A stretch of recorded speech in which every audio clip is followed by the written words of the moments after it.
Later, we're dealt ace king suited in middle position. It's the first hand of the stand-up game. Under the gun limps in for 50. Under the gun +1 limps in.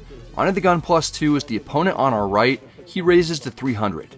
We've got a premium. We don't want to see a flop while facing 3 or more opponents. I 3-bet to 1,000 to narrow down the field. Some people might think that we're taking an aggressive line as a bluff only to avoid losing the stand-up game.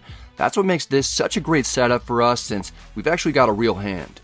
The opponent on our left, who's this session's main nemesis so far, cold calls 1,000. He must suspect that I'm re-raising light. He obviously knows that I'm capable of making moves, and he's inserting himself into the mix while he has position on me. Him and I have more history than Ross Geller and Rachel Green. The limpers don't want to get caught in the crossfire. Under the gun folds.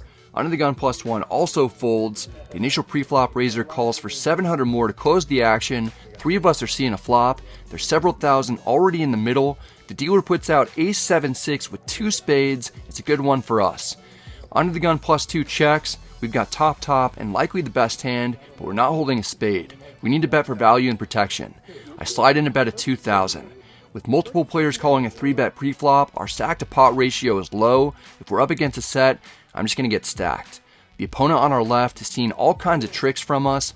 He calls and seemingly has no fear that we might have ace-king or better. He probably has ace-king himself, or maybe ace-queen.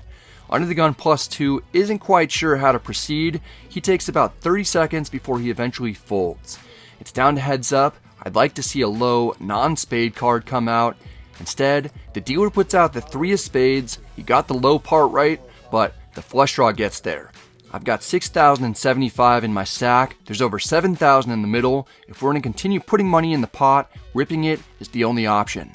But is 1 pair good enough when we're losing to sets, 2 pair, and now flushes? There are a couple things to consider. The first is that this is a 3-bet pot and the ace of spades is accounted for, meaning the opponent would have had to have cold called our $1,000 3-bet pre-flop with something like king-queen suited, and the likelihood of him having that exact combo is pretty slim, so I'm not nearly as concerned about the flush as I would be if the ace and 6 switch suits. Additionally, I don't think the opponent would have cold called our 3-bet with low pocket pairs that improved to a set, or bad aces that have made 2 pair.